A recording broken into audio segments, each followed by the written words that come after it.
himself. Making and then cultivating friendships took too much time and energy, and there were Ritz triple-decker sandwiches to stack and devour. Everything took too long, including this, his death. The doctors had assured him they would control the pain and had been as good as their word. He had refused chemo, refused everything. They were going to move him to a hospice by the end of the week, per the instructions of his HMO. But until then, his oncologist assured him, "We'll take good care of you." As it is, it'll take too long. What will? Everything.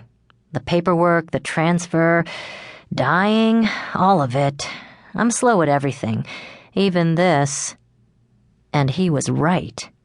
And, as was often the case, there was zero comfort in being right. Still, he at least had the knowledge that... Wait. What? The room was getting darker, and smaller, and quieter. Which was impossible. It was noon on a Saturday, visiting hours were in full swing. His roommate was in the bathroom, humming Irreplaceable while shaving and getting ready to go home, and the sun was shining. Damn it. He was missing a beautiful late winter day in Minnesota. Good late winter. The kind with the promise of blooming flowers and green grass, not the mud and unearthed garbage kind of winter. So why was everything... Oh, this was it. He was dying, finally, and it was exactly as the movies had portrayed. Everything was going dark and quiet. It wasn't even scary. Thinking about it had been scarier than experiencing it.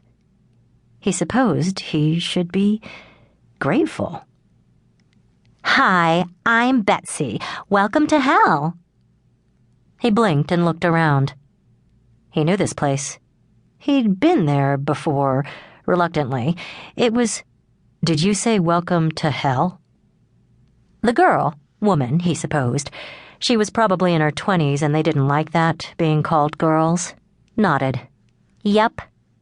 Only death could be both surreal and familiar at the same time.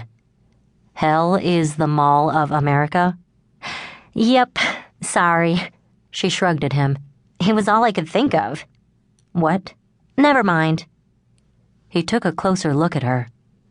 Tall, slender, fair-skinned, bright blue-green eyes. Sounded like a Minnesota gal, but what were the odds of that? Long legs, knee-length black linen shorts, a red short-sleeved shirt, reddish blonde hair pulled into a ponytail.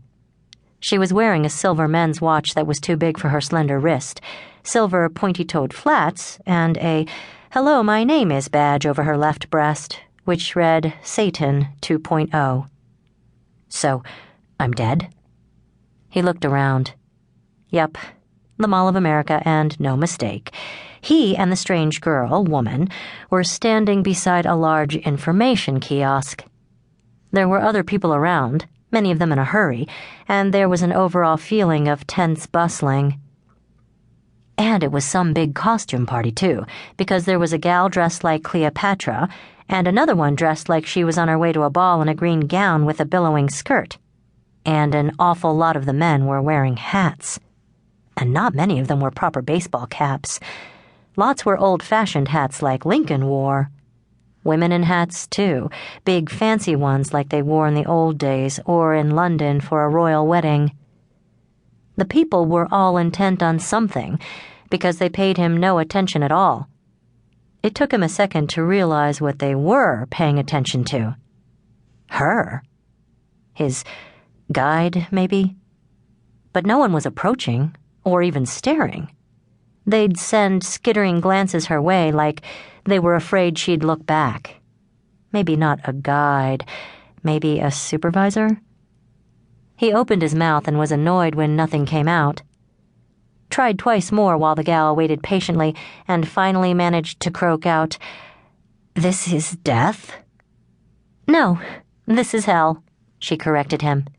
"And since it's 12:08 p.m., that makes you, Tom Anderson?"